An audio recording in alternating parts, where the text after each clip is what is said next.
And we're live. Welcome back to Inside the Labyrinth Podcast. Season 5 now, Jay, episode 2. It's been a while, but we're back. New year, same mission. That's how it goes down. Um, Jay, kick it over to you, man. What do you Hey, got? how's it going, guys? Welcome back to Inside the Labyrinth Podcast. It has been a little bit of a hiatus, but we're back, and nonetheless, still spreading the mission statement of retro responders, which is the power behind Inside the Labyrinth Podcast. We got a great guest today. Um, right before we went live, we had a nice little conversation. We got to know one another, and I'm very excited for this episode. So I'm going to kick it back over to you, so you can introduce our guest. Thank you, Jay. Very excited for today. Been following this man for a while now. This is going to be, it's just a true honor to have, men like him and, our second NFL guy. We had Chris Gronkowski, and now we're able to have Heath Evans on here. So Heath, how you doing, man? How you doing right now today, and where you're grounded, where your feet are at? Man, I'm doing great. To say I'm blessed would be an understatement. And you had Chris on, who was 44. Now you got another knucklehead 44 on here. We'll see how the viewers respond. Oh, I think it's Have a going good to time be today. great. We're going to hop right into your labyrinth. The labyrinth is your mind. It's your journey. It's the ins and outs, where you went, who you met through on your path, on your journey, and the kind of shields and swords and all that stuff you got to get to where you are today. So kick us back to a young Heath, high school, playing sports. Did you enjoy it? Where'd you grow up? And how was kind of high school for Heath? Ooh, I'm long-winded, boys. Yeah, y'all should ask me a shorter question. Listen, I was the chubby, fat 4-year-old white boy that had a dream to play in the NFL, and everyone told him you're nuts. And I remember when I was 8 years old, I looked. My dad's attorney was at the house, and we lived in this 2-bedroom apartment. And he asked me, "Little Heath, what you want to do when you grow up?" I was like, "Oh, I'm gonna play in the NFL." And I said it like I was gonna go drink a glass of water, like it was just matter of fact. I remember he played. Mike Kranz was his name, and he played at Northwestern. And I remember him looking at my dad, being like, "Little guy just don't have a clue how hard it is." And to say that I was like, "Oh, screw you, I'm going to prove you wrong," it wasn't that. But there was something that kind of set in my heart that day that was like, "Oh, okay." Kind of like the first time I had been somewhat challenged as a little fake man. And growing up through the game of football, which I loved the first time that I could really comprehend what the game was, and we'd sit down and watch it with my pops. My dad would get so frustrated because I'm too ADD. I could never just sit down and watch. I'd want to be out in the front yard playing, and being the great dad that he was, he'd go out and back and out and back. We'd watch 2 minutes of the game and play 30 minutes of it in the yard. Mhm. But high school had its challenges. At 8th grade, I was still kind of fat and chubby. I wanted to play running back. You're too slow. So I went to a guy in my church, Ken Stone, played 11 years in the NFL. How do I get fast? He told me. I did that all summer. Got really lean and got really fast over that summer. And then my freshman year, I spent a couple games on JV. Too many guys were getting hurt, so they forced me to go to varsity. And I was a 14-year-old punk kid playing varsity football in South Florida. And from there, I realized really quick that the hard work that it took that summer to get fast and do all those agility trees and to eat right, that it was kind of the first step, because in South Florida, the talent is stupid rich. And I started looking around going like, man, I don't have what he has, and I don't have what he has. And man, okay, hold on. So I started asking a lot of questions. And luckily, thank God, I had a lot of people that gave me good answers. And then I just put the work in. And from there, that journey started to take off. Okay. So in South Florida, right? It's a very rich football tradition. Were there anybody that you came up across in high school that are now either in the NFL or played like big time college football? You got any names offhand? Oh boy, I used to watch Fred Taylor. He was at Glade Central. Now I went to, man, I always tell people, and this is no disrespect to Jim Brown or Walter Payton or Emmett or any of the beast of all the beasts. Sean Alexander is still one of my best friends, the 2005 NFL MVP. Yeah, Sean won the NFL MVP on Doritos and Sour Patch Kids. So if we got any young kids, young athletes watching this, do not do the Sean Alexander diet. But Freddie T, man, like in Florida, we've had a lot of football gods. But I've said everyone, man, if Freddie T would have had 2 healthier hamstrings, he probably would have gone down as the greatest running backs ever. You know, he had the ability. I mean, this guy was a rocked up 225. I mean, people think, oh, Heath, you're big. I'm like, no. You should have seen some of the physical specimens that we got to see in Florida. But Freddie T, I've never seen anyone as big and as fast and as agile and as well balanced as him. I'm like, God made one of you, Freddie T, and we still talk every once in a while. But to have guys that were just so much more physically gifted than I was, but guys that were just kind of setting the bar for excellence in so many ways. And listen, I went to a small little private Christian school. My junior year in high school, we dressed 17 guys. We were no powerhouse. Matter of fact, we sucked. But to have the vision of like, okay, this is where I got to be. And they've got things that I don't, but I've got some resources that they don't. I've got a dad at home. I've got a great high school coach. I've got people believing in me. Not everyone had all the benefits that I had. So I never looked at myself as woe was me. I looked at it as like, okay, I've got things that they don't have. They got things that I don't have. So let's find a way to make this work. And somehow that disposition, that mentality has served me really, really well over life. Do you think the support group that you had around you, you mentioned that you had a dad at home, you mentioned that you were involved in the church. You think that had a lot to do with some of your success in life? Yeah. And it's really, listen, I can't change people's pathways now. Like, listen, you guys know ultimately, like, we can't have this revisionist history, despite like where we are at as a country today, trying to go down and tear down our past. No, let's learn from our horrible past. Let's learn from the good of the past. Let's take it and then let's maneuver it forward. So when the men that I get the opportunity to love on and share time with, like I am with you guys today, it's never about, let's not go change it, but let's correct what needs to be corrected. And so a lot of my messaging is today, I want to help men master their manhood so they can stay home and they can be good dads. We all know we need masculine influence. We need hard masculine love. We need hard masculine discipline. But having the benefits of a great high school head coach that taught me, hey, Heath, my senior year, I was the one carrying the water jugs after practice. I was the one carrying stuff to the bus. Why? When it was supposed to be the freshmen or the sophomores? Well, because he taught me that true leadership is a servant's heart. True leadership is a man that's going to love other people and put his own wants and his own desires below everyone else's and support everyone else. And so I had the benefit of real men. I had the benefit of men that a dad that spanked me and disciplined me, a dad that grounded me, a dad that demanded excellence of me. And then those men, you can't quantify the impact that they had on my life. The things that I'm taught every single day, man, oh, thanks for Coach Loveland. Oh man, thanks for Rodney Allison, my crazy running back coach at Auburn. Man, thank you for what he taught me. Oh, my mom, oh, my dad, oh, my pastor. Like, those are benefits that I never take for granted. But the lessons they taught me are what I'm trying to push forward on. Amen to that. I always tell people it is very important to partake in fellowship like that, because it's the small things like that that help create great futures for young men. I feel a lot of guys fail to realize that. Everybody, wants to be this macho guy with all this bravado, but what ends up happening is that, the one thing that they forget is that in order to build a great community, you need to support others around you. And I think a lot of people forget that because they put their macho bravado ahead of that. And if you just realize that your job as a human being is to help other human beings, and that's a simple task, but people lose sight of that because they get caught up in some of the worldly desires. You know what I mean? They put a lot of that ahead of what the true essence is in being a human being, and that's just helping others. So I'm happy that you mentioned that, man, because I think people need to hear that, especially someone who has taken your path and is as successful as you are, and has taken the path that you've taken. Like you said, you went to a small Christian high school. You were able to use the resources around you to develop a skill set that then allowed you to go to a great university. You know what I mean? And play some phenomenal football there, and then that led to more things.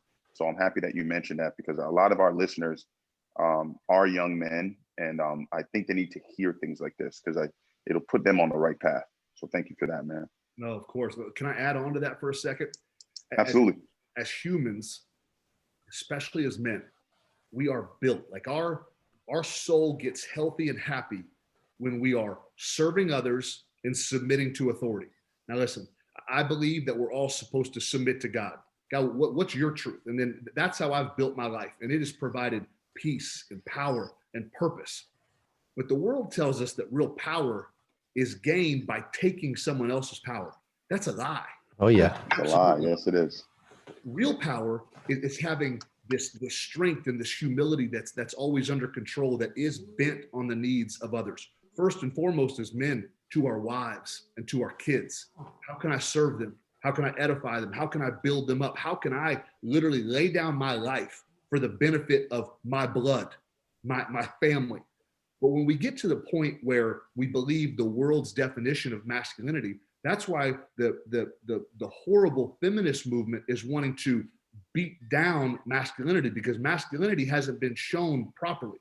Masculinity is love, service, turn the other cheek, when necessary, use force to be a bully to the bully.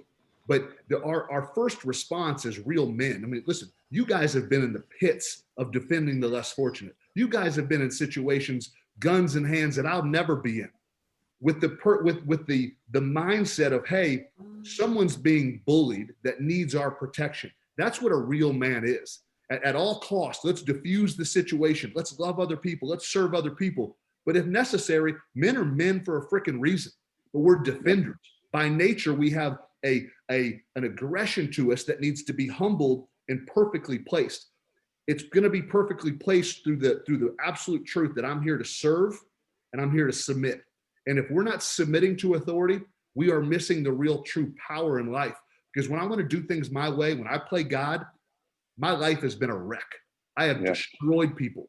I have destroyed my ex-wife. I have hurt my 2 daughters that I love more than life. I have embarrassed other people. I've embarrassed myself. I've embarrassed my Savior God because I had my God badge on. Like, I'm going to do it my way. Hoorah, hear me roar. Man, I screwed up everything. But when I'm submitting to truth and I'm serving others, man, life has peace, it has power, and it has purpose. And what more are we after in life? People want peace. They want to be able to rest at night. They want their brain to be able to shut down and just find a place of rest. We want real power. We want to feel like, man, I'm here for a purpose and I'm serving that. And then that purpose is, man, I know who I am. I know whose I am, so that I don't have this false arrogance of like, let me go prove to the world who I am. No. I know who I am, so I can act in security based on the truth that I'm living my life on. And that's what men need. It's really what every broken heart needs all across the world. That's a powerful statement right there, man. I'm happy that you added to that. Yeah. You got anything for that, Frankie? Oh, I do. Come on, man. I've been building up, ready, man. Put me in, coach. God, Heath, thanks, man, because it's a we program. It's not a me program. And you said that exactly. When you start taking out, there's Frank's plan and then there's God's plan. It might not always go Frank's plan, but I got to accept that. And I got a quote that I was trying to pull up on my phone. I got it the other day. It said, if you're looking for revenge, you can start by digging 2 graves for yourself and for the other. Yeah. Because if you have the hate in your heart or seek on getting back, you only suffer just as much in the end. And that's exactly what you talked about, man. A lot of people, like, from the taking, you can it's only going to catch up to you. I mean, unless you're clinically insane, you know what I mean? But the things that we do is we realize that it's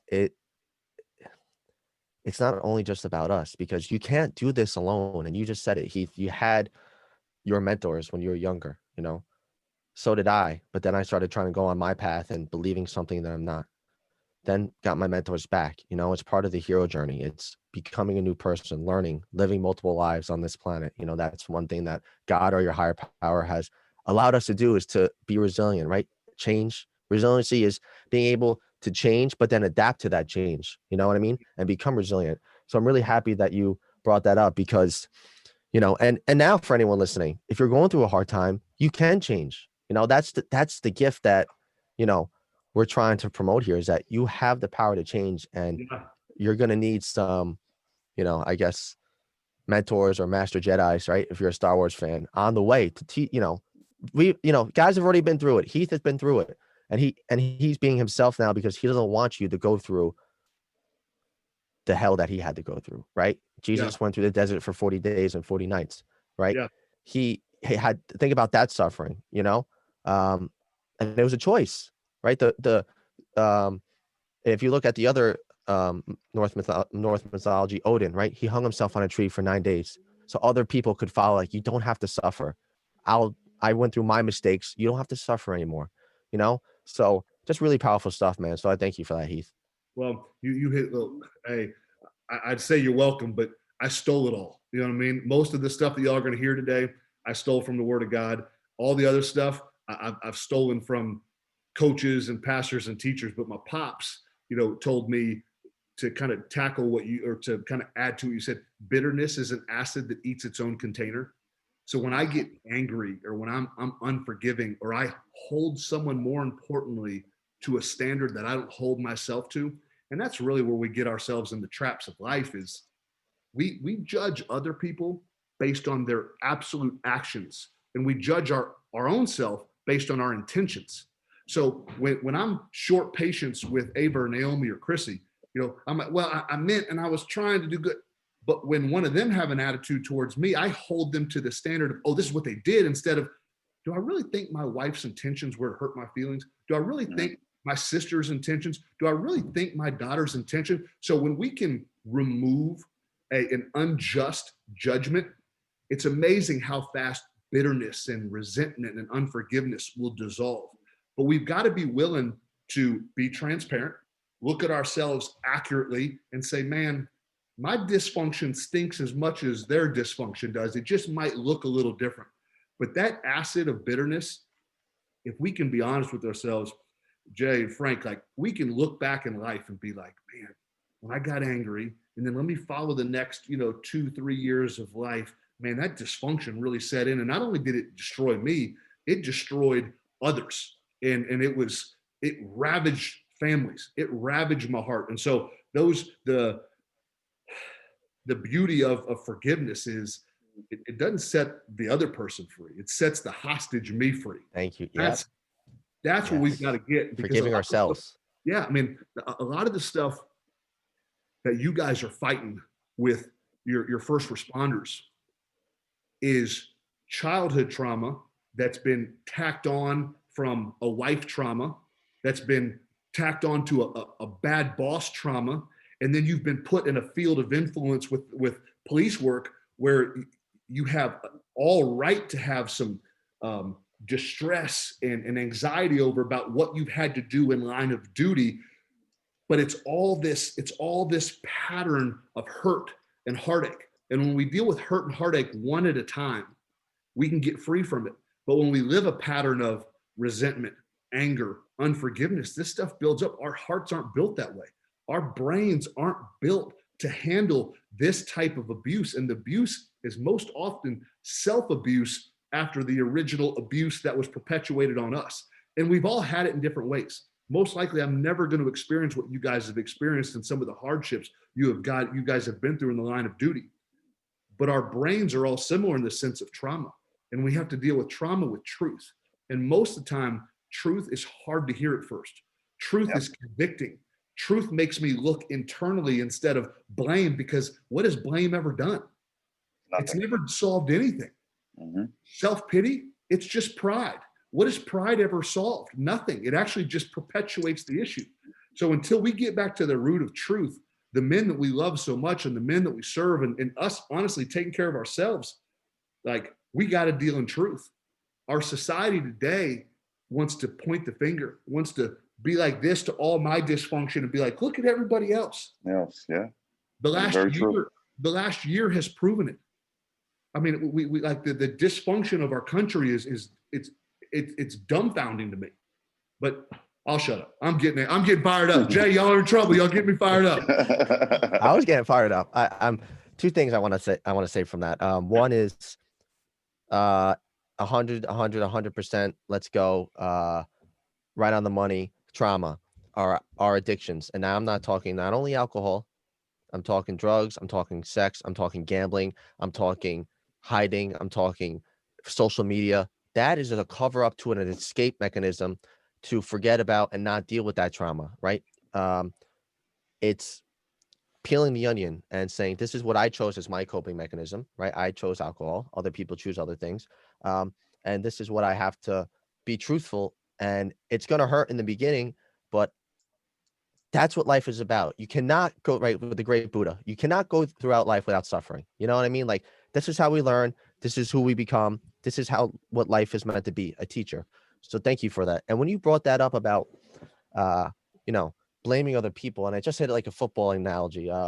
We ran a wing T offense in high school. You know, I played split end. So I did a lot of stalk blocking. So when I was younger, you know, it's like I stalk block. It's like, you know, you know, you can think to the running back, oh, well, if you got here a second earlier, you would have got through, you know? But for me, it's like, okay, did I really block as hard as I can? Or for example, for Heath, you know, the tackle missed a block. Well, did he miss the block or did I really hit the hole hard enough? You know, it's like, and once you're able to accept that and not start putting the blame on other people, I mean, I think football is one of the greatest teachers in life. So I'll stop, but it's just like anything else. Being football to me was, and Jay, you can agree, and Heath, it wasn't about football. It was about me being a young man and making the college level. I played at SUNY Cortland. It's D3, but being able to experience that with other men, what you talk about, Heath, is it was just simply amazing for me. If I didn't have football in my life, I think I would have never been the person I am, and God, who knows where I would be. So I just wanted to put that out there for all the listeners who have played football and probably can agree that it's more than just football.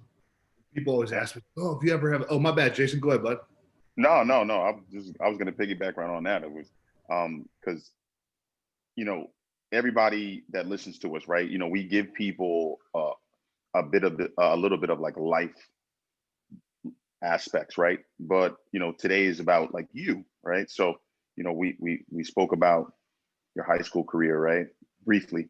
And then I wanted to really, really pick your brain about Auburn, man. Like, what was the experience? Because I you know, like for the listeners who don't know you,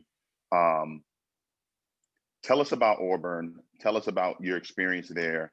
You know, I mean, I know you got drafted in 2001 by the Seahawks, but like, just tell us about your whole like experience at Auburn, because I am dying to know about the War Eagle here. So yeah, man. Jay, you're a beast and you're a great question asker, because you segued perfectly into what Frankie was just talking about, suffering. Man, my time at Auburn was full of a lot of just that suffering that didn't make sense. My freshman year under Terry Bowden, I was like freshman all everything. I played in the first 3 games, had a couple touchdowns. I was becoming the crowd favorite, playing LSU, catch a 54-yard touchdown pass right down the middle, split the safeties, outrun the 2 safeties from LSU. People like, who is this dude? I'm like, that was up in Florida. All kinds of arrogant. Next play in, literally, quarterback kind of throws a ball in the dirt. I try to slide in to grab it. My ankle or my toes get caught in the grass. Literally, my whole foot wraps around the back, snap my ankle. Luckily, I didn't destroy my knee.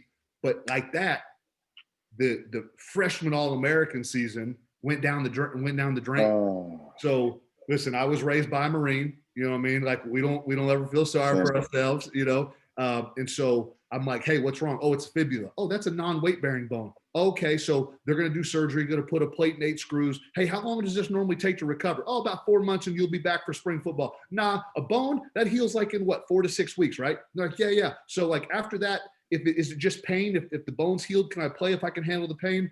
I'm like, well, yeah, maybe, but it's more complicated than that. I'm like, well, screw that. I'm like, so I'm young and healthy. Okay, we're going to make it 4 weeks. And I'm going to be back in 6 weeks. They told me I was nuts. Well, I got back for Georgia and Alabama, the last 2 games of the year.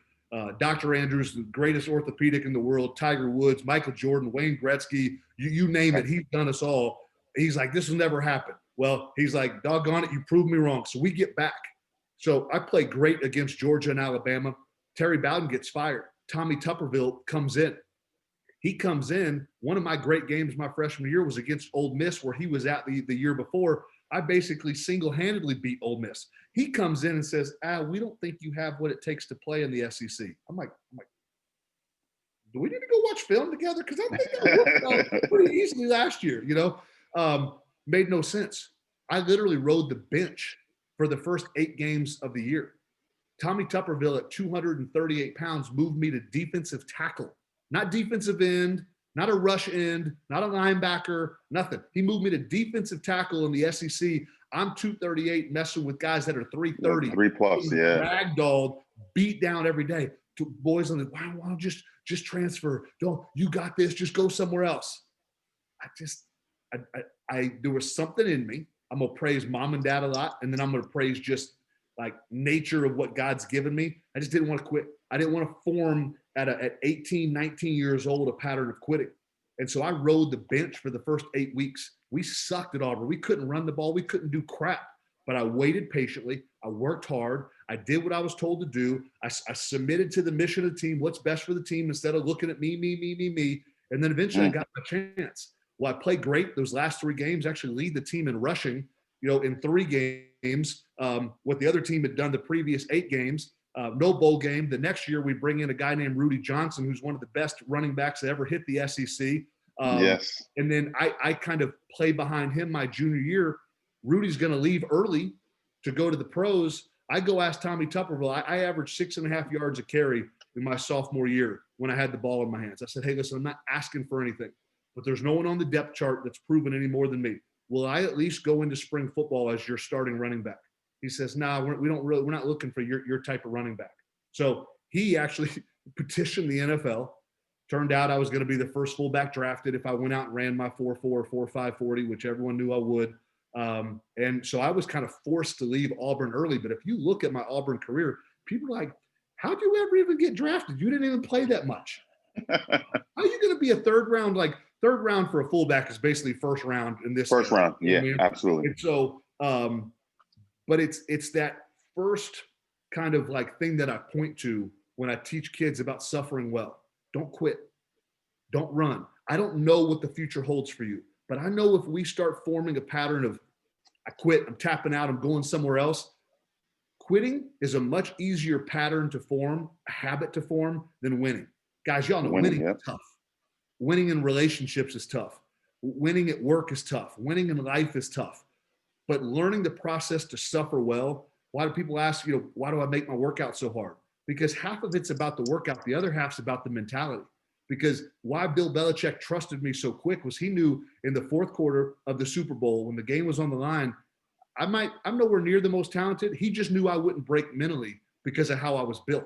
And that's what he wanted. And those are the type of men that I want around me. I want to encourage men around me to become men like that. And the truth is, through transparency and accountability and humility, asking for help, we've all got it in us. And that's what the great game of football has the potential to teach us if we're great students. If we're arrogant students, it ain't going to happen. We see a bunch of guys going to New England every year my way. Bill's got 8 freaking Super Bowl rings. Tommy had 6. Still coming barking like, let's do it my way. Throw me the ball. You idiots. Humble yourself and learn what greatness is about. But every year, what do we see? We see fake masculinity. We see fake toughness. We see fake manhood. Go in there and try to bark orders. I want my touchdowns, my stats, my tackles, me. And Bill's like, get your rear end out the door because we don't play with that cancer here. So as men, if we'll be like, hey, teach me. Let me learn in the suffering. Let me learn in the pit. That's how we go from the pit to the palace. You said one thing that I actually took a note when you said it, learning the process to suffer well. That hit home like you wouldn't even believe, man, because I think a lot of people lose sight of that. They look like there's a process to this, and it's not a pleasant one. Learning to really sit there and be and embrace the suffering. People aren't built like that. And it's like, if you sit there and just kind of ride it out, at the end of the tunnel, there's some light. I just think people get lost in that whole, hey, this is hard and I can't really, see this working out in my benefit. But it's like you said, learning the process to suffer well. That to me is like, I'm going to go home and break this thing down because I believe in the process. I've always believed in the process. I don't have much of an ego. I kind of, I love being a part of a team. There's no I in team, but people don't get that. It's like everything that I've heard you say is you put others before you, for the greater good of the team or for the greater good of my family. And that is a huge part of what a successful human being is putting others before you, serving others. Yeah. And I just love that you said that learning the process to suffer well. Dude, I got asterisks by that. As soon as you said it, I wrote it down and I started up, man. Because that is clutch. Yeah, well, you guys already know this because this is what you're doing. You're trying to create the pathway for transparency. Nobody suffers well alone. Frank, you mentioned earlier that the 40 days in the desert. Well, what people forget, Satan came at Jesus with all this kind of like half a Bible verse. Well, what Jesus do? He reflected on the truth of God. So he was connected with truth, and he fought back in that suffering with truth.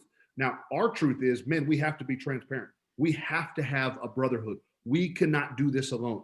There is no aspect of life, whether it's faith or family or fitness, that we can do at our best alone. Are there men that can survive by themselves? Yes. Yeah. Who wants to survive?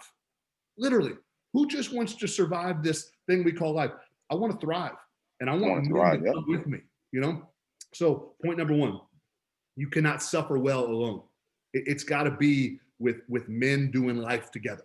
And that's kind of all three of our lives' mission of what we're kind of putting the stake in the ground on. Hey, let's do this. It's got to be put our differences aside. We're going to love each other, serve each other. You know what? I don't have all the answers. Frankie, Jason, y'all don't have it. So, but we're pulling from each other. The second thing is about suffering is it's guaranteed. And I'm always hesitant when I come on someone else's platform, but all throughout Scripture, and we don't understand it, but in the suffering is when we get strong or when we get beat down and lose our footing. But there's these two pathways that if we follow truth, one can be glorious and one can be just more destruction. And then somehow the goodness of God is displayed at the end of the suffering, and his creatures that he's made, all of us. I mean, he literally says he knows the hairs on your head, Jay, knows the hairs on your head, Frankie, and he knows that I've got less hair than both of y'all, you know, on my head, but he knows us intimately. So he strategically, as hard as it sounds, places us in seasons of suffering so that we can follow truth and be put on this pathway to really our peace and our power and our purpose, you know? And so that's the beauty. It's a hard message that nobody wants to hear. I mean, I hesitate to even bring it up, but like, I can't tell you how many times in my football career I was told I was the wrong skin color. Oh, yeah.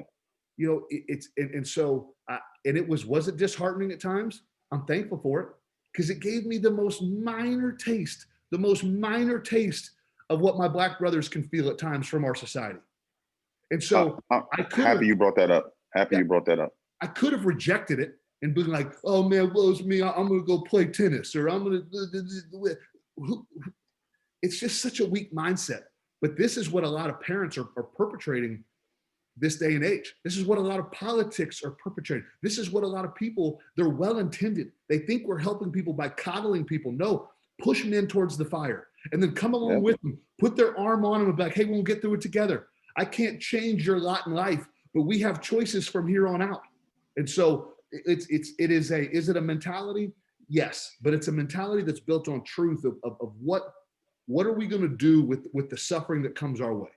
You know, because it is literally a refiner's fire. You know, that same thing that makes pure gold, you know, can burn leaves up, you know? And so can we just accept the process? You know, it's going to hurt. But if we're doing it well, man, my hurting seasons, I've had brothers like you by my side.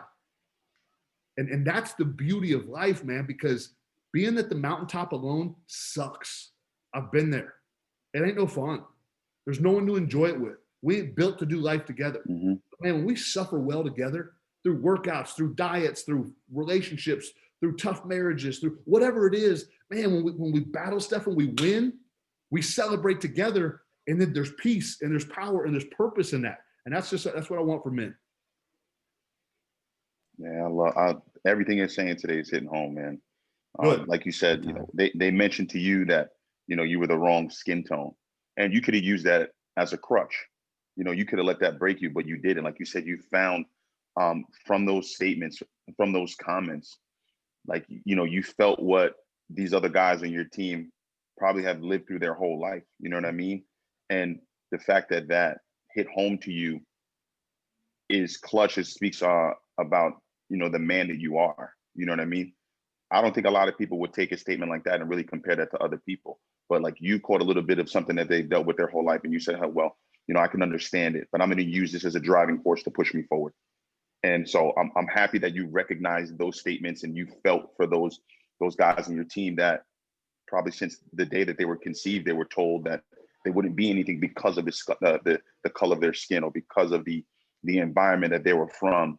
And, you know, those guys ended up sitting on a team with you and defeating those odds and eventually going on to doing greater things. And so, you know, it's key to me that you said that, and that really hits home because, you know, I'm a black guy in law enforcement, you know what I mean? And right now it's super, you know, it's a weird place for me to be because of, you know, who I am as a person and, you know, my profession and the color of my skin. You know, people look at me and they, you know, they ask me, how can I do a job like this where I'm oppressing my people and so on. So I have to find good reason in my heart why I do this. And I took this job for all the right reasons, to help others, to help my community, to help the guys that look like me who were told, you know, I was told at 18 years old that I probably wouldn't live to see 21. You know, and that was by a high school teacher. He told me that you'll be lucky if you get to see, you know, the age of 21, because according to statistics, you know, 1 out of every 3 black men is killed in the street due to gang violence or street violence or whatever have you. And I didn't use that as a crutch. I used that as a driving force. And I used that to propel and push me forward.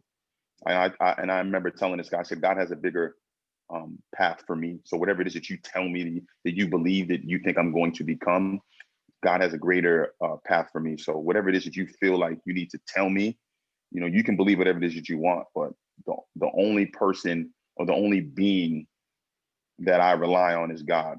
And I don't really care to listen to your fictitious statements that you don't want to tell me that I'm going to become. So yeah, well, and think about how much truth you operated in that moment. Now you're living a life. The Bible talks about we suffer these things so we can comfort others. But if I'm closed off with my story, if I'm all like, this is about me, then anything that I have learned is never going to be for anybody else. This suffering, yeah, it was for me to be refined, but most importantly, it was to serve other people. The stuff that I went through in my first very hard marriage over 13 years, man, there's a lot of it that's shameful on my part and on my part because of what was done to me. But if I close up, I'm hurting myself, and then I'm restricting brothers like you that might just get one little nugget that I learned from my suffering that might help you in your marriage. Your marriage might thrive for 40, 50 years because I gave you one truth that I learned in suffering. So you at 18 have probably a well-intended person giving you a false stat, thinking that they're trying to serve you, like, woe is you, woe is Jason. But really, it was trying to suppress and push you down. And so you battled back with truth. No, I'm not accepting you. No, this isn't true. I know who holds my future. I know I have control over my choices and decisions that are going to affect the consequences of my life. I can stay out of the streets. I can do well in school. I can bust my butt in sports. I can eat clean. I can stay away from the people that are going to get me in trouble. You know, and so that's the message, man. I freaking love our time today because you guys deal with the real stuff that people just don't want to talk about. We are programmed with so much just nonsense, just stats that aren't real, news that's fake, just nonsense, and it suppresses the people. And the so-called people that it's supposedly trying to help, it's suppressing the most. And so, listen, I know bad cops exist. I've never met one. And I've been around them since I was literally 18 years old with police escorts at Auburn, Alabama. And then the bigger my name got in the NFL and the bigger platform God gave me, I had bigger events where we'd have 50 SWAT guys doing security for Randy Moss and Zach Thomas and Tom Brady and Wes Welker and Bill Belichick and Robert Kraft. I've never met a bad cop. I know they exist, but I know you take it, Jay, from your people, the black race, and from the white people. Stupid people that don't have verifiable truth about why you do what you do. And so I just want to applaud you in front of anyone that's listening. I can't imagine how hard it is to do your job this day and age. I support you both. I love you both. We're boys for life. I'm thankful for today. And I'll shut up. But I get super, super agitated with lies and falsehood because it hurts people. It destroys lives. It suppresses people. And we don't need to be suppressed. We still have the greatest country in America. And if we have good choices and good decisions, our consequences will follow in that order. They will be good. Some stories are harder than others, Some people come from different lots in life. And I wish I could change it. I wish we could all start on this same pathway. But if we're just looking at woe is me all throughout history, we can always find a story to hold ourselves back. But if we're looking like, nah, I've got choices. I've got decisions. I'm going to take responsibility as a man. Here we go. Now I've got a chance. Hold myself accountable. Now we got a chance. You know what I mean? Yeah, man. It's all about holding yourself accountable. Accountability is everything. But I still want to stay on this football path, right? So you get drafted by the Seahawks 2001. Let's talk about rookie season in the NFL. What was going through your mind? Like where were you exactly in life? Your rookie year. I need to hear this because I'm always fascinated by NFL guys. Whenever I get a chance to speak to NFL guys, I like to pick their brains. Walking into that stadium for the first time, hearing that crowd, I need to hear it. I need to know where your mind was. Well, let's back up a little bit first. So physically, I was ready. I was a 252-pound freak. I was strong. I was fast. The reason I went in the third round was because on my combine day, I ran a 4.56 and a 4.54. On my pro day at Auburn, I dropped a little weight at 247 and ran 4.46 and 4.42. I could jump, I could run, I could catch, I could block, I could do it all. But Jay, emotionally, I wasn't ready for the NFL. I hadn't, truth be told, I hadn't suffered enough of life lessons to be emotionally prepared for what I was getting ready to go into. And what I was mostly getting ready to go into was bad leadership. Mike Holmgren was a great offensive mind. Mm-hmm. He was a horrible head coach. And I say horrible because I believe there's great and horrible. I think if you're going to lead, we lead from, I'm going to serve this team. I'm going to serve these men. I'm going to serve my coaches. It's never about me. And we had a head coach that, because I was a Marine boy, I was going to yes, sir, and no, sir, no matter what. I was never going to disrespect authority. And no matter, even I was a grown man, I was 22, 23, 24, 25 when I was there. But in the back of my head at all times, my dad had submit to authority. And I still believe that's the right way to do it up until a point where it becomes dangerous for someone or whatever else. I could have stood up for my manhood, but don't talk to me that way like other teammates did. I still don't feel like that's the right way to respond to authority. I feel like I need to submit to the authorities that God has placed me under, whether that's law enforcement, whether that's now Joe Biden as my president, whoever it may be. I need to submit to that authority until it requires of me to do something that's ungodly. But I got to Seattle and I got the life sucked out of me because Mike would chew me out every single day and take out abuse on me that was stored up for other of my teammates, because if he chewed them out, they were going to mother F him right back. And then he was going to kind of lose his man card in front of the whole team. So I took verbal abuse and assaults for 4 years. Man, I wanted to retire after 4 years. I do remember my first game, we were strapping it up. We were in Cleveland. And the first kickoff of the season, I was out on the field on kickoff team and ran down there, didn't do nothing. But I remember looking around and feeling like, man, like this is, I've done it. But it was one of those small joys in the midst of a lot of suffering for 4 years where my emotions were stifled. My athletic ability was stifled. My confidence was absolutely squashed. I was dropping balls that I hadn't dropped in my whole life. My vision was getting so cloudy because I was thinking so much, because I was so fearful, because I could never please my head coach. I'm built to want to serve and love others. It's how God made me. It's how my parents raised me. And so for 4 years, I just wanted to please my head coach. But every week I'd have a message from my head coach, a message from the offensive coordinator, and another message from my running back coach, who was trying to piece together the two answers he had been given by the head coach and the OC. So I could never be right. And that was just very frustrating. Yeah. And so it stifled me. And so those first 4 years, man, Jay, I'd be lying to you if I didn't say I wanted to quit. And I thought about it a lot.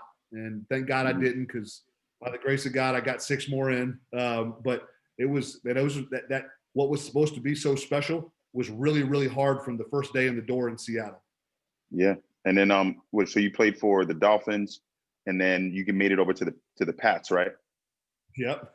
All right. So now Dolphins was a short stint. I know that. So now you get over to the legendary Bill Belichick. Let's talk about Patriots. I mean, I'm a Giants guy, but I will. Oh, I hate you. End of conversation. And Bill Belichick was in the Giants camp, and I've always had a great respect for Bill Belichick because of the coaching mind. So now I'm sitting down in an interview. This is a once in a lifetime opportunity. I get a chance to ask you about the great mind that is Bill Belichick. Can you tell us a little bit about Bill Belichick and your time with the Patriots? Let's not skip over the pathway to the Patriots. Okay, go ahead. Yeah, very important. So listen, I'm a Florida boy. I was thrilled to be in my backyard, Miami, Florida, playing for the Dolphins. Nick Saban was just there. It was his first year. I'm like, okay, God, I get into that hellhole Seattle as far as you can be in the Northwest, back home to Florida. Mm-hmm. 6 weeks in, hey, in football, we get grade sheets. So Frankie, like every week, you're going to get a 93. You're going to get a 62. You're like, they're going to grade you out on your performance. My lowest performance of the year was an 84. Oh, they called me. All right. They called me 6 weeks into the season. We had played a game on a Friday night versus the Kansas City Chiefs, gotten our heads kicked in, but we had a hurricane coming in on Sunday. So they literally moved our game to Friday to get the game in. Sunday, about an hour, me and my dad are out boarding up my home in South Florida for this big hurricane that's coming. I get a call from the Dolphins. Hey, we're making a change at your position. We're going to go to a couple more tight ends instead of a fullback. Nick's going to call you in a minute. He was wondering, you mind bringing your playbook in? Yeah, I'm like, y'all know good and well I live an hour away. I drove because I wanted to live in my hometown of Palm Beach. So I drove to work every day, no big deal. But they literally asked me to come in when a hurricane was getting ready to touch down in South Florida to drive my playbook back. Nick calls me back a few minutes later, says, hey, we're going to try this 2 tight end set. Don't sign with anybody else. We might bring you back. I'm like, what? Lo and behold, they signed another fullback, whatever. But I wasn't good enough for the 2-4 Miami Dolphins at the time.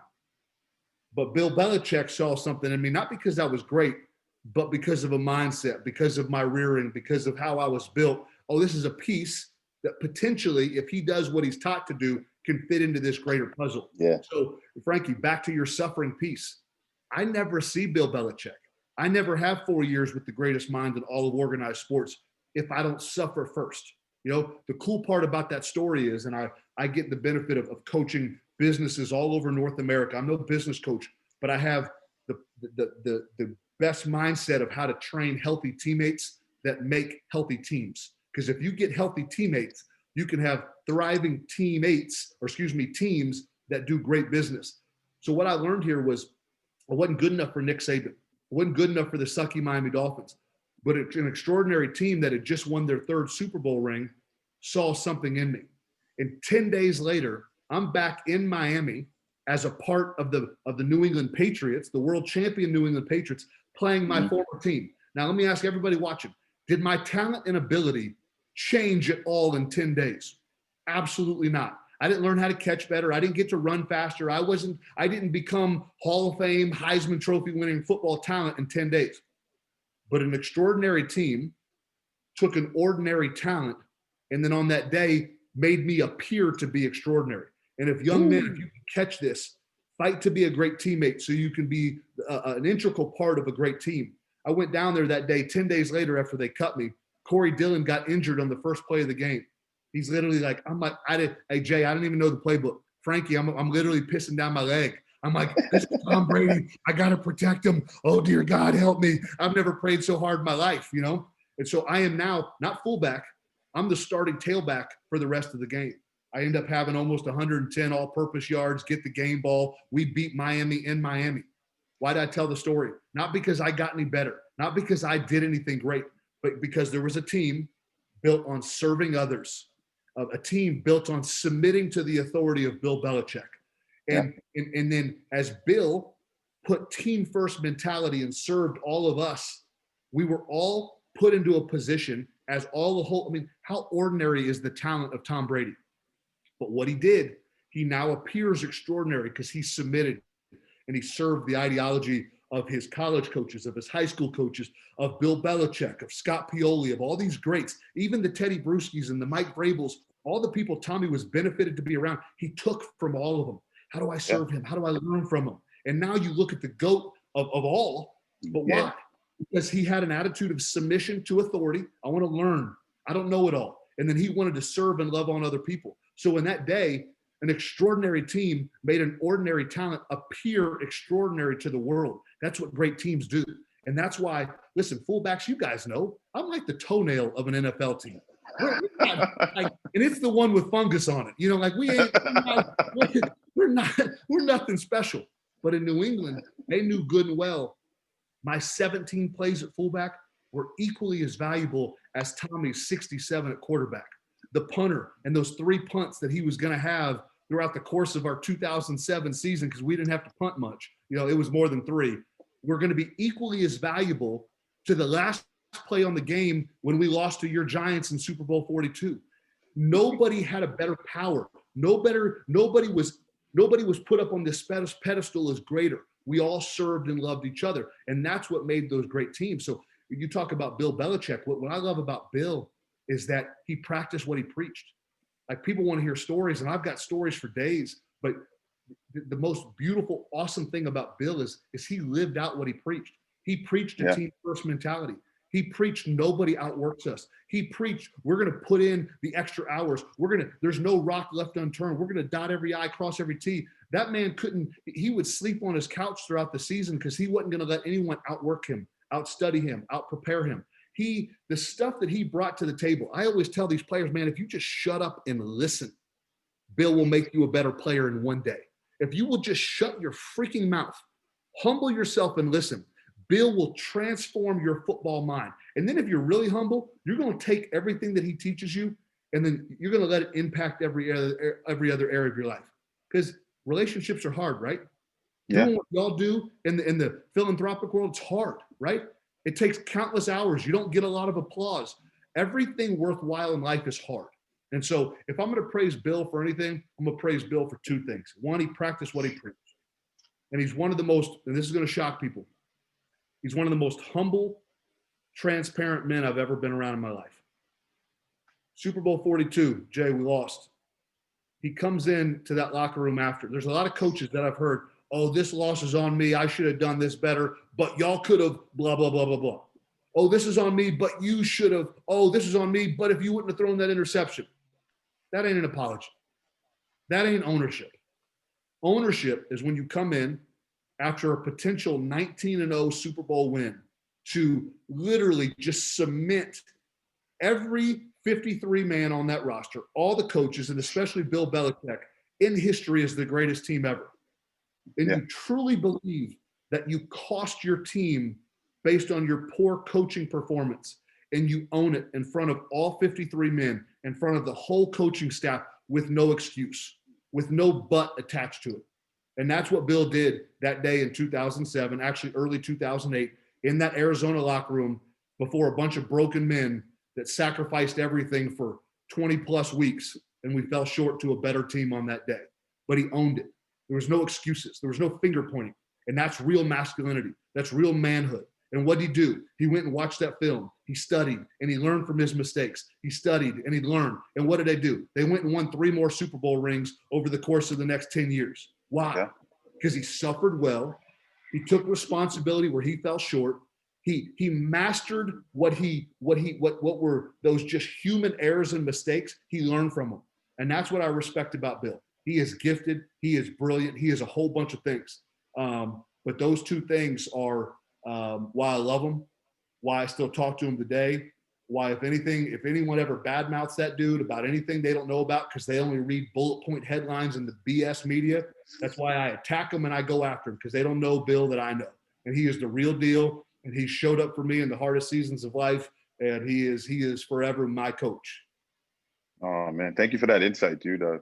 You know, it's great to hear stories like that, because you lived it, you were there, you experienced it. So, you know, us as spectators and you as a player, it's like 2 different point of views. And I think a lot of people are interested in the mind that is Bill Belichick. So for you just to give us that little bit of insight, letting us know like the human side of him, because, you know, obviously when he does his media stuff, he's very to the point, doesn't really elaborate much. Yeah. So it's good to hear somebody who played for him.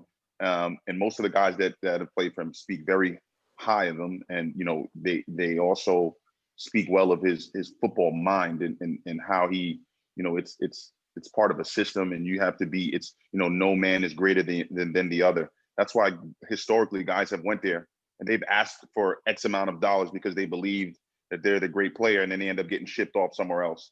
Yeah. And, you know, that's just a testament to who he is and you know and how he likes to run his team. So thank you for that insight, man.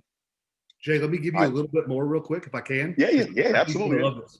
Give it all, bro. You talk about him in front of the media, and he has a plan. And one of the mottos that I live off of, and I try to teach other men, is that we are planners. We have to be planners. To be disciplined, you first have to be planned out. If you're not planned out, you don't know what you need to discipline yourself to do. And so people are always like, why is he so cold? Why the short answers? Why doesn't he kind of let us behind the curtain, so to speak? Well, here's the deal with injuries. And then he has plans that he's just so brilliant, I'll never understand. But with injuries, why he never talks about injuries and why he never lets us speak about anyone else was because we had this rule, speak for yourself. All right. The depths of that is very, very powerful. I don't have time to go into today. But the plan was, if any good coach knows that Heath Evans is hurt on Wednesday, he gets the domino step. Okay, how does this affect the game plan? Not only on offense, but how does it affect special teams? Okay, Heath plays on punt return, and kickoff return.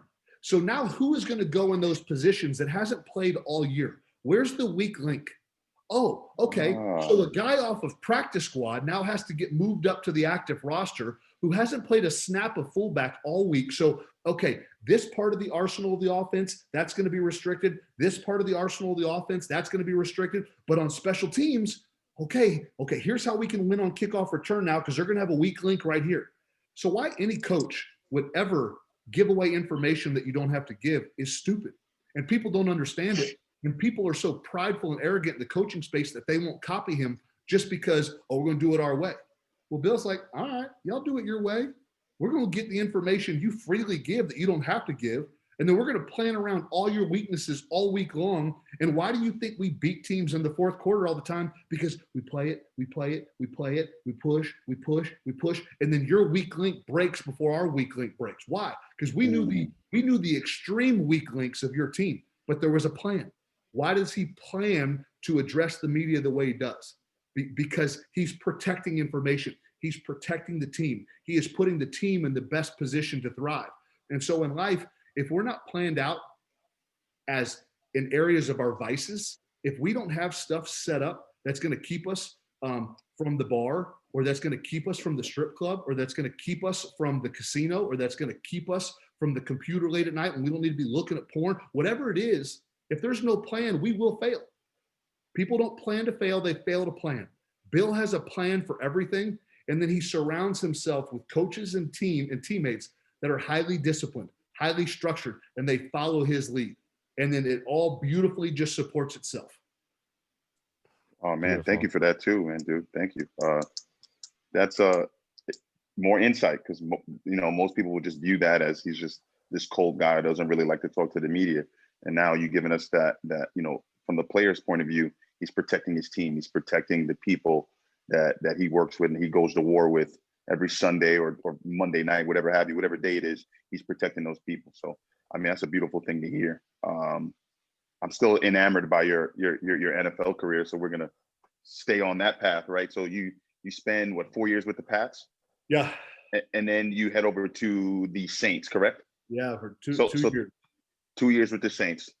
Tell us about the duration of time you spent with the Saints and, what was it like playing in New Orleans? You were there when Drew Brees was there, correct? Yep. Tell us about Drew. I mean, he's a crafty guy on the field. I feel like he's a great field general. Just give us a little bit of insight of your time in New Orleans as well. Drew's an overcomer. The pathway to New Orleans, I felt like Judas betraying Jesus when I left Bill and all that they had done for me. Mm-hmm. But the wisdom and the insight and the instruction that Bill had taught me for 4 years, I used to choose the right team. I had a bunch of other teams after me, teams that were playoff Super Bowl contenders the year before, but I knew based on the reality of what Bill had taught me about myself, where are my weaknesses, where are my strengths, I knew that I wasn't going to be a good fit there. Despite them wanting to pay me way more than New Orleans ever paid me, I just knew based on the wisdom and insight Bill gave me that I'm not going to work there. So I went to the 7-9 New Orleans Saints and everyone thought I was nuts. But again, yes, by the grace of God, it worked out in my favor, but Bill had taught me so much football. And one thing that really impressed me about the Saints is that when Sean Payton, the head coach, and Mickey Loomis, the GM, called me to recruit me, they're like, hey, listen, we don't have all the answers. Bill seems to. You've been a significant piece of that puzzle. We need that piece on our team. We need a fullback. We need an athletic guy that can do a bunch, but really we need your leadership. We need to know what they know that we don't know. And I was immediately attracted to that humility because Sean Payton was already highly regarded as one of the best play callers to ever call the game. Yeah. But yet he was coming to me as like, hey, we need help. And they have answers we don't. And so I was like, okay, check one. That's good. Now let me dig into this team. Sean was right. They were a few pieces away. And they were so close the year before. It didn't look like it on paper to the uneducated eye. And honestly, even to a lot of the guys in the NFL, like, why are you going to New Orleans, you idiot, that had played the game longer than me? I'm like, this team is close. And they added some very strategic pieces that offseason. And we went on to win a Super Bowl in 2009. We went from 7-9 to Super Bowl champion winners, but more suffering. Week 7 of that year, lo and behold, back on Miami's field in Miami. I'm having the best year of my career. Peter King and others are getting ready to vote me midseason All-Pro at the fullback position. I've got 3 touchdowns in 5 games. We are leading the league in passing and leading the team in rushing through 7 weeks, 6 games. Never been done before in all of football. We were unstoppable. You could not put a defense out there that had any answers for what we wanted to do to you. We were so versatile in every one of our packages. But late in the fourth quarter against Miami, we had a big comeback win. We dominate the fourth quarter, win a game that we should have lost. I blew my knee out. And so my year was done. And so I have the opportunity again to suffer well or to suffer and mope and pout. Sean asked me to stay around the team, to help coach my running backs, to serve the team because we had a very young group of running backs. We had Pierre Thomas, we had Reggie Bush, we had Mike Bell. We had some young guys that were very talented, but they needed accountability. They needed leadership. They needed the old dude to kind of thump them around. And so instead of going off and rehabbing my knee with the best of them, I stayed in New Orleans and rehabbed there and spent most of my day around the team, trying to love on that team and serve that team. And so it was a kind of a blessing and a curse to go on and watch that city get something they so deserved. I love that city. I love those people. I love those teammates still to today.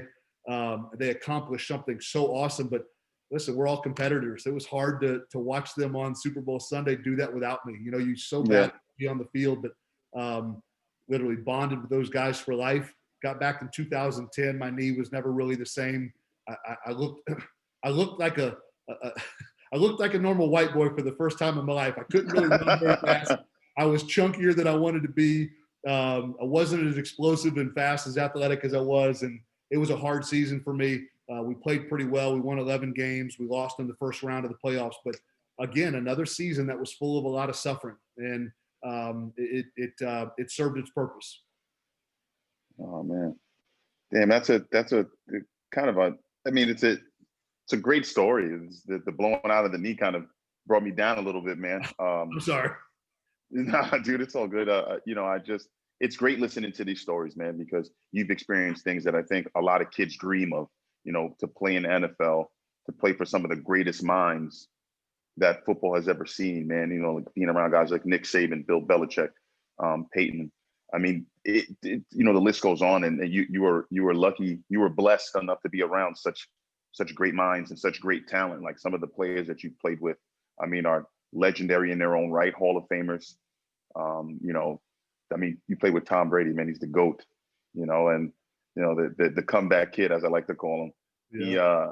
It's just amazing to really sit down and have conversations like this with guys like you who are, you know, humbled enough to share these experiences and these stories with Frank and myself. So I just want to say I appreciate you sharing these stories with us, man. It's been a blessing today just to listen to these stories and really just pick your brain and I've taken a lot from this conversation. Frankie, I know Frankie is sitting there. He's enamored. When Frankie has that look on his face, he's just soaking it all in and he's letting it brew because his comeback is going to be pretty swift. Got to. What do you got, Frankie? We're on to Cincinnati, you know. I've been waiting to say that for a while now because Wow. Thank you, Heath, because you see how the podcast just three men, right? Take away career, take away religion, take away race, three men having a conversation, talking about suffering that led to the truth of Heath Evans, which we didn't know about. Our listeners are not going to know anything about that.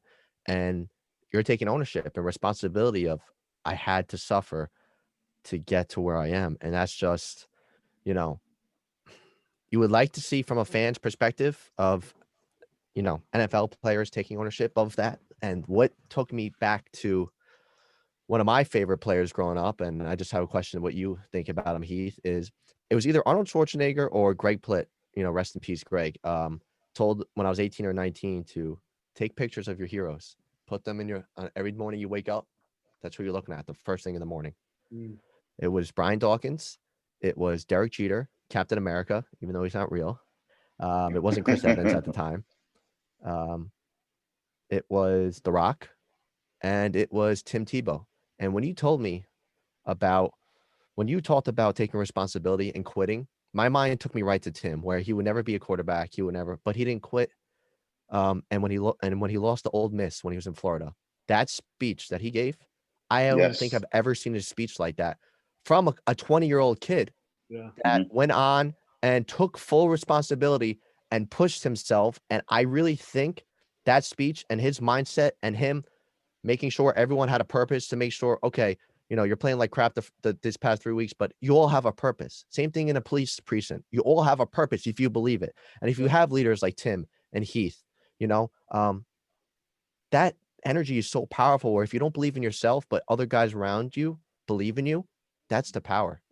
That's where life comes about. And I'm, really, really just, speechless with the podcast because it worked out great. And that my mind just brought me to Tim where, the Broncos beat the Steelers. But can you imagine if he just gave up and just, obviously he did his best in his NFL career, but he didn't quit. Oh, you're a tight end. You're not a quarterback. But he didn't listen to that. He listened to himself and God. So I don't know if you had ever had any conversations with Tim, but it just brought me right to Tim. I don't know why. I mean, you talked about B Doc, which Dawkins, dear Lord, that boy, he's a headache giver. But one of those guys that I always so respected, when I was coming into the league, and I always tell the truth. Like defensive players were dumb, offensive players were smart. Most of the time, the DBs were probably more talented athletes than the wide receivers, but the wide receivers most of the time were smarter because they can learn all the route trees and the combinations and all that stuff. But I saw a shift that started with Bill Belichick only bringing in very mentally gifted athletes that could make millisecond decisions while they're sprinting a 4-4 down the field like a B-Doc, getting ready to, smash a fullback like me. I've got the utmost respect. Obviously, in the football world, I don't know The Rock all that well. Jeter, I was scared of the baseball. My dad, I played 1 year when I was 8. People like, you're not scared to get hit by people and hit people? No, I'm scared of that ball. No, I don't want to play this no more. But Tim Tebow, I think the beauty, I remember, him kind of ranting after that game, but the personal responsibility and the bar that he set, not only for himself and his teammates, but for the coaches. But then I remember Urban Meyer. And I think the beauty of that team, which we all need to remember, Aaron Hernandez, and I don't say this lightly, was probably the most gifted athlete I've ever seen, but was very troubled. Yeah. And there was some aspect in that Florida team that overlooked his troubled heart to take advantage of the beauty that he gave us on Saturday afternoons and eventually Sunday afternoons. I think it's a good moment of reflection to know that, hey, we don't always know what's going on in people's hearts, minds, and souls. Amen. Yeah. Thank you. But if we are open and if we are looking, I teach the men that I get an opportunity to pour into their lives, like, we want to be honoring men. We don't want to be men that flatter people. We don't want to be men that just off the cuff try to encourage people. No. We want to spend time and get to know people. We want to honor people. What are their strengths? What are their weaknesses? Let's pour into them. Let's care for them. And so Urban and those so many of those great guys on that team, I hate to look back in life and be like, I missed opportunities. I never played with Aaron, but I think it's a good reminder that when we see things in people, don't be scared to reach out. there's a conversation that I got to have later today with one of my daughter's best friend's family. Their oldest daughter tried to commit suicide last night. Mm-hmm. And I don't even know their oldest daughter. I know their middle daughter, who's best friends with my Ava. And I've had it on my heart for months to reach out to the dad, because the dad lives in massive dysfunction. And the home's falling apart. And now you got the oldest daughter that tried to take her life last night. And by the grace of God, she's going to be fine. But it's hard conversations. I wasn't ignoring the dysfunction, but I was like, where's the right time to get in? How do you do it? Like, how do you even make that phone call? Like, he's going to get offended. Screw the offense. Listen, I can live with myself if I reach out and get rejected. I can live with myself if I reach out and they don't take my advice. But it's hard to sit back in life and be like, man, I saw dysfunction. I saw someone's hurt. I saw someone's heartbreak, and I didn't do anything about it. We're not rescuers. We have no power to rescue people, but we do have the power to make good choices and to put ourselves in uncomfortable situations that might have the potential to lead someone else to truth where they can get whole. Because listen, this young girl that tried to take her life last night, she is a reflection of her environment. She's been hurt and she's been wounded. She's 19 years old. And the world considers her an adult, but she's just a broken little girl. And so I'm going to force myself out of my comfort zone later today to try to make a conversation happen in hopes that God just might do what he does and rescue someone else's heart like he rescued mine. But I'm done sitting back, you know? And so you bring up Tim Tebow, and I'm sorry, I took this thing in a totally different direction, but hopefully somebody's here today. As men, we push ourselves out of our comfort zone to do the right thing. And we do it every freaking day. And for me, I have declarations written on my wall of how I go after my life. Why do I have them written on the wall and written in the car? Because I need to see them. Because human nature is I forget the hard stuff. And I always want to take the easy way out. But I got to remind myself, I got to do the hard stuff. I got to remind myself I got to suffer well. I got to remind myself that I need to form relationships with Jason and Frankie so that when life's kicking me in the balls, I got men to run to and say, I need help because I ain't got no answers. Hold me up when I can't stand on my own. And every single one of us in life is going to get to that point at some point in time. And we need men. We need men. We need healthy, masculine relationships. So I'm done, and I'll be quiet for a minute. Sorry to get all emotional, but it's your fault, Frankie. Thank you for sharing that, man. Yeah, man, we appreciate that. It's always a beautiful thing when you know, we can see that side of a man. I think a lot of people try, like I said earlier in the podcast, everybody wants to be macho, everybody wants to be, you know, wants to have this bravado about them, but you know, at the end of the day, you know, we're human, right? And we feel and we have emotion. And that's how you become a greater man, is by, you know, expressing these emotions and getting it out in the right channels instead of taking it and letting it out in a dysfunctional way. That's right. So, you know, that is a beautiful thing, man. So I appreciate you sharing that story with us. And this conversation today has helped me as a man, has helped me as a believer in Christ. So I just want to say thank you, man. And I appreciate you taking the time today and speaking with us. This is a conversation that I'll never forget, man. It's going to be etched in my mind for ages, man. So I'm very thankful for you. I'm very thankful for Frankie for allowing me to be able to sit in and have this conversation today, man. So I'm blessed, and I'm very thankful. Brothers for life. We might never meet in person. I hope we do. But listen, this is, as you guys said, with the first responders crew, like, you got guys in Kansas chatting online with guys in Texas, that because of the distance, it creates some level of vulnerability. And so I've made 2 new brothers today, and I'm thankful for the opportunity as well, man. Appreciate you guys, both y'all. No, thank you, Heath. I just second what Jay said. I actually needed this conversation for myself. And I just want to thank you so much for that, because you just hit on a lot of things that, like you said, the human mind wants to forget, you know, and I needed that remembrance today of that suffering piece, and I needed that not to give up piece of, you know, some certain other things you're going through in life is just one more day, right? let's just make it through one more day. And then we get to the next day. Okay, let's make it through one more day. And God or your higher power has a plan. So, I thank you for that, Heath. Before we wrap up, just a few more personal questions for you to get the listeners to get to know you a little better. Yeah. If you have one meal to eat every day for the rest of your life, healthy or unhealthy, what are you going with? Donuts. donuts. Oh, that was easy. Hey, listen, burgers is like a distant second. But man, listen, Michael Hurd, my workout partner, one of my best friends, he is like, I'm not vain enough to be ripped year round. So like I'm on a 6-week challenge right now with all my guys that I'm mentoring and loving on. And so we're getting lean and mean. But man, the day that 6 weeks is done, I'm going to be probably in Vegas with Pink Box Donuts. My boy Steve Siegel owns this place in Vegas. They're the best donuts in the world, and I'm going to crush 3 dozen of them. And yes, I can eat that many. Oh man, love it. If you're a diabetic, do not take my advice. Thank you. Yes, disclaimer. Stay away. If you have one workout, one main compound movement, one accessory to do every day for the rest of your life, don't worry about recovery. Your body will recover every day. What are you going with? Power cleans. You get a squat variation in there. You get something that's going to work your hamstrings. You get something that's going to work your glutes, your posterior chain, those low back muscles that connect to the glutes and hamstrings are going to be strengthened. You get an upper back pull. You get a trap pull to support your neck. And listen, if you give me, 95 pounds or 395 pounds, I can get a great conditioning workout with the 95 pounds, and I can stay really, really, really strong with a heavy power clean.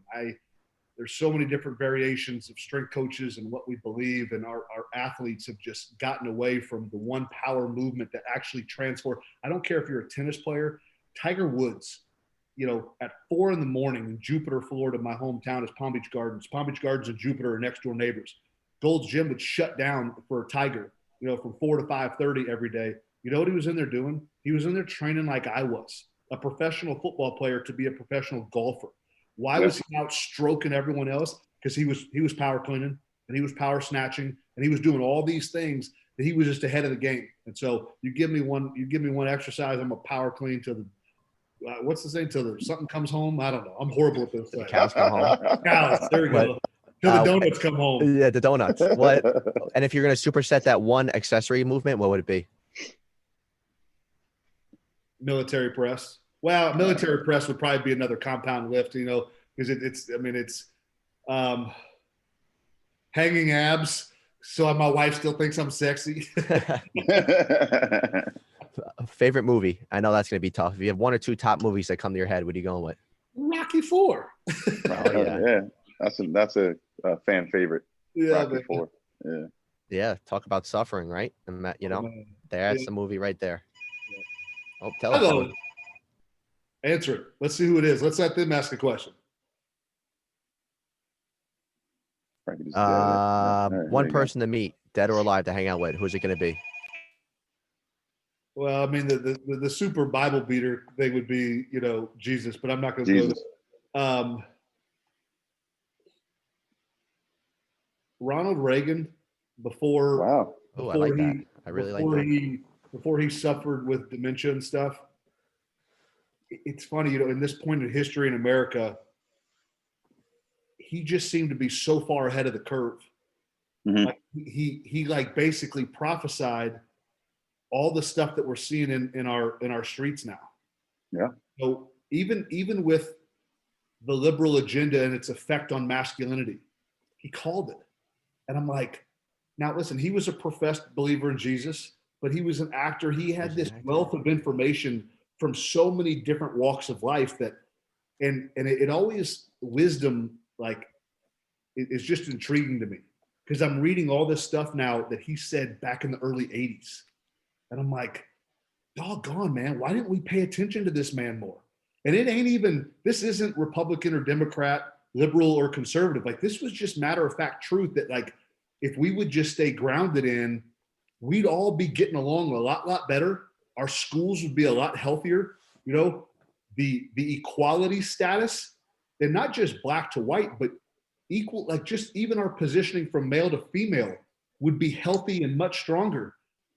And now we live in a society where like I ain't gonna offend anybody this morning. I'll be quiet. But Ronald Reagan. Amen. I like it. We'll take it. Last question. You come to New York, you're chilling with me and Jay. I pull up a tarp. It's a time machine. Anywhere in the past, anywhere in the future, you're going as Heath Evans today, or when you're hanging out with us, Heath Evans right now. Where are you going? Ooh, all right, we'll get real.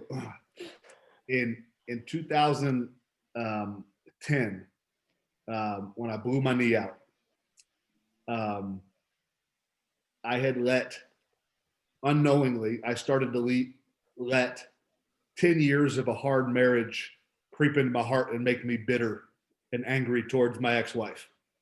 I also unknowingly got mad at God, and I didn't know.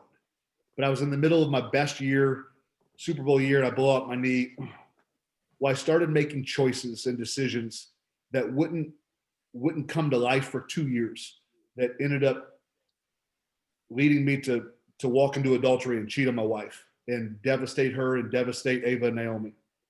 And so if I was going to take a time machine back, knowing what I know now, I'd go back and I'd be very forgiving of my ex-wife. I'd be very loving. And despite suffering with a busted up knee and feeling like a potential losing my career and losing all these other stuff, I would choose to serve and love instead of being a selfish prick. Amen. I like it. Thank you for that. Seriously, thank you. That's all I can say is thank you. On that note, this is Frank. You guys know where to find me at reps_4_responders. My man Jay, where can they find you at? You can find me on Instagram at TheRealJumpmanJ. And Heath, where could they find you at? At Heath Evans 44. Yes, sir. All of them there. So, Jay, Frank, I follow you, but Jay, will you send me a message so I can hit you back and follow you? We just keep up, man. I'll send you my cell. Yes, sir. We'll listen, Frank, give him my cell. Let's stay connected. All right, yeah, absolutely, man. Like I said earlier, man, thank you. Forever grateful for this conversation. I needed it today. This definitely was something my soul and my heart needed. So I appreciate you for this, man. Amen. I love it. Thank you. Appreciate you guys, man. Love the work y'all are doing. Man, Thank you, brother. If you're hearing my voice, press into what these men are selling. We need men. We need community. We need accountability. Hard work works. So do the hard work of commit to the program. If you're suffering with fear, depression, anxiety, you name it, first responders, I love you. These men want to serve you. Plug in. Get it done today. Don't wait. Do not wait. Yes, sir. Thank you for that, man. All right, guys. Thanks. All right, man. Have a good one, brother. Have a good day, guys. See ya.